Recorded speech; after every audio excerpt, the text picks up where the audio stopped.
This little girl wanted to run her grandma's restaurant but faced many obstacles. She prays for help, but instead of kind humans, she gets help from the ancient guardian spirits. Many generations ago, spirits lived amongst humankind, protecting them from the dangers of the world. Two of these spirits, Shentu and Yulei, were sworn to defend any home that hung their special posters on its front doors. They're known as the Guardian Brothers. The trouble is, the world has changed. Humans learned to live without the spirits, and eventually forgot they ever existed. They stopped hanging posters, and now the spirit realm is in a constant state of disorder. But there are some places that keep the old traditions alive, like this soup shop in the heart of the city. It's run by a sweet grandma whose daughter Luli lives out of the city. Luli often visits her mother along with her own daughter Rain. The grandma gets really happy to see them and invites them inside the shop.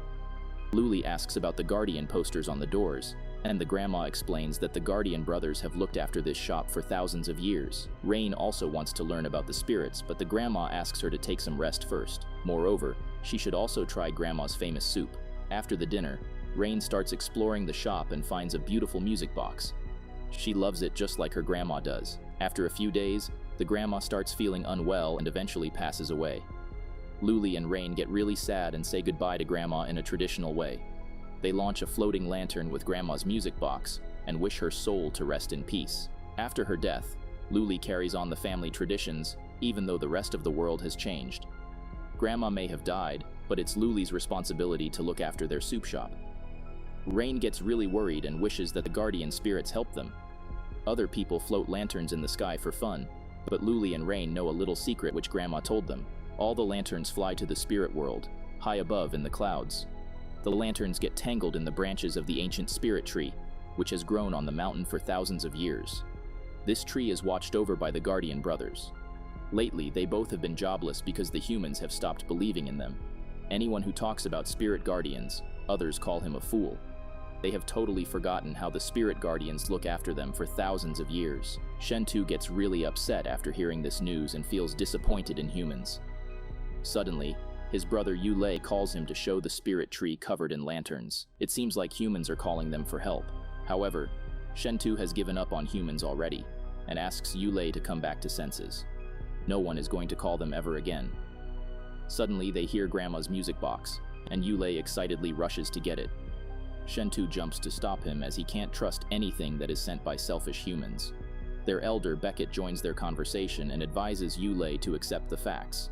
But Yulei believes that they should start visiting Earth again. That's how humans will remember them. Otherwise, their last few traces will also disappear forever. Before Shentu can say anything further, they get visited by the mayor's assistant, Dean, and the mighty baby spirits. He delivers a letter to Beckett and invites them to the citizens' meeting.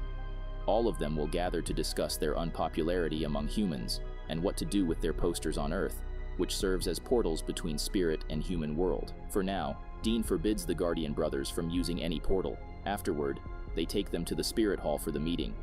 The mayor greets everyone and briefs about his mission of removing all the Guardian posters, so they no longer have to serve the humans. They all start celebrating and dancing in joy. After the ceremony, the mayor reveals that there's someone who broke the rules and was seen using the spirit portal. It's no other than Beckett. He went to help an old lady who fell down. The mayor doesn't like Beckett sticking to the old customs, so he banishes him and takes away his guardian robes. The brothers feel really sorry for him as no guardian was ever banished before. Beckett explains that he can't stop himself from helping people in need. He suddenly points at the painted walls and tells the Guardian brothers that the walls used to tell the story of a great battle of spirits and humans against the Neon. It was an ancient evil shapeshifter who wanted to conquer the whole universe. The Neon was split into 3 pieces and each one of them was locked away in a secret location bound by a mystical seal. But humans forgot this war and the fact that they need to work together with the spirits and trust each other to conquer the world. After hearing the story, Yulei gets a crazy idea. He wants to free the Neon so the humans and spirits have to unite again to defeat the monster. He asks for Beckett's help, who reveals that all the 3 seals are in the human world. He also gives a magic leaf to Yulei that will guide him to the seals. Beckett knows how risky this mission is, but if the mayor destroys all the portals, the human and spirit world will be separated forever. Now is the time to act. Meanwhile on Earth, Luli and Rain have taken over the soup shop. They are following the same recipe their grandma used to make. There are many loyal customers who still visit the shop, but the youngsters are bored with the same taste of the soup. Taking advantage of the situation, Luli's annoying neighbor, Mr. Rogman, has opened a fancy restaurant across the street. With his variety of dishes and marketing skills, he has already made a lot of customers. Luli's problems increase when a noisy truck stops at her doorstep. She asks the drivers to move, but they don't bother. Mr. Rogman reaches there immediately and breaks some walnuts with his bare hands to show off his strength. The truck drivers get scared and run away. Afterward, Mr. Rogman starts trying to convince Luli to sell her shop. He talks about the ingredients cost and utility bills that are difficult to pay with the low profit Luli is earning. To make him leave, Rain puts some chilies in the soup and serves it to Mr. Rogman. He can't bear the spiciness and runs away.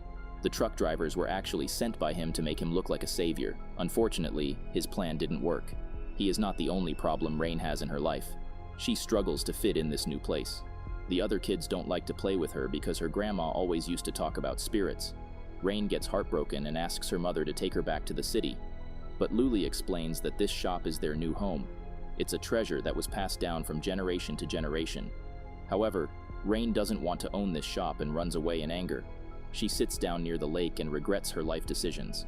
She suddenly notices a few scary dogs and runs to save herself. Luckily, she finds Yulei, who came from the spirit world to find Nian. He uses his jade ring to scare away the dogs and introduces himself as a guardian. Rain gets really excited to meet him and keeps following him with a bunch of questions.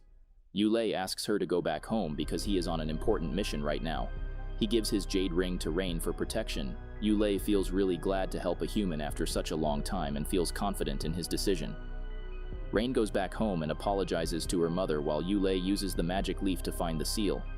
He reaches the lake where he finds his spirit friend, Colossus.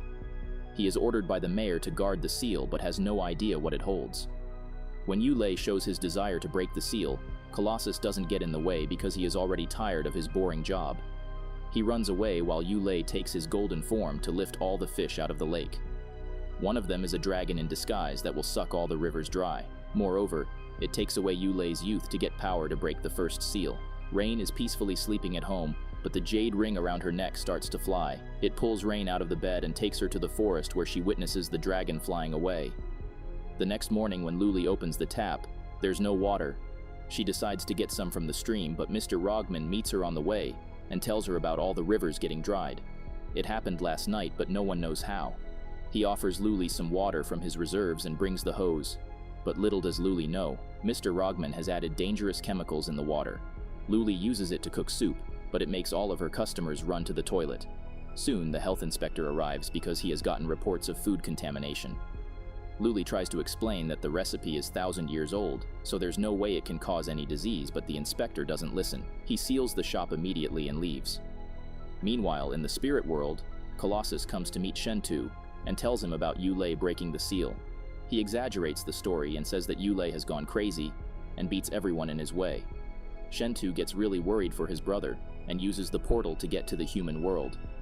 Rain was wandering in the streets and got attacked by the dogs again, but this time Shentu saved him. He notices the jade ring and asks Rain where she got it from.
see how Yulei has grown old in just a day. Yulei explains that he has to sacrifice his youth to break the seals. Shentu asks him to stop because it is having negative effects on the world.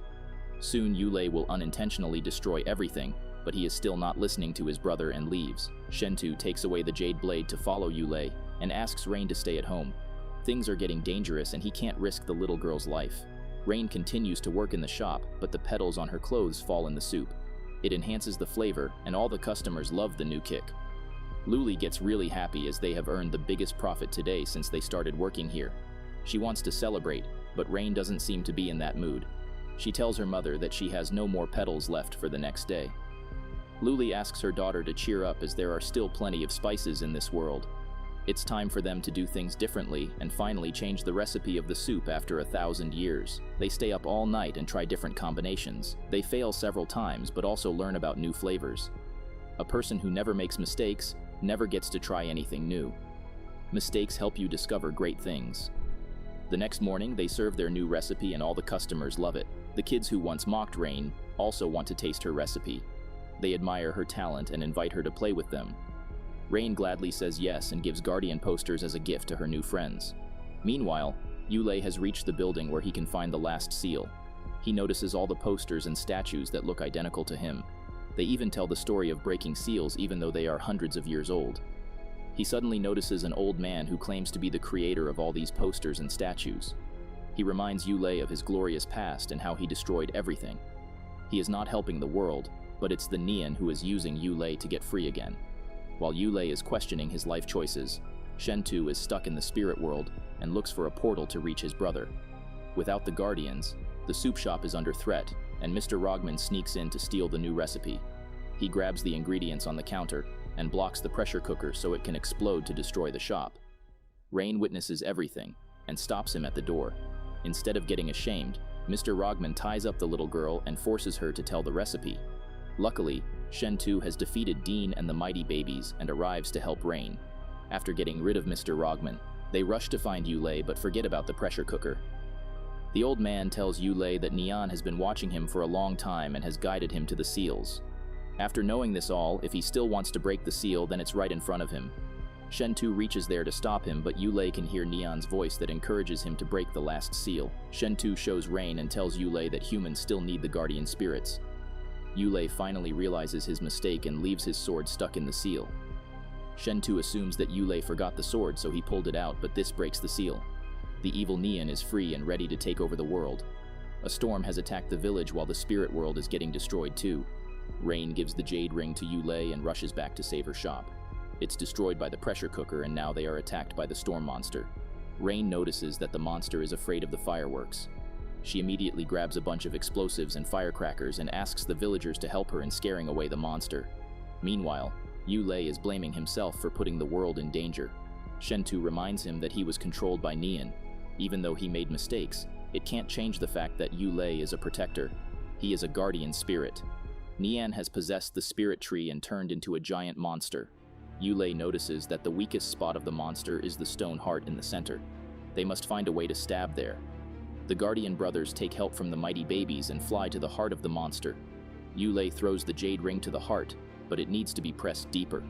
The monster has grabbed the Guardian brothers so they can't reach the heart. Shentu suddenly remembers about the grandma's music box and uses it to press down the jade ring. It destroys Nian and seals it back. The storm has disappeared and everything is back in place.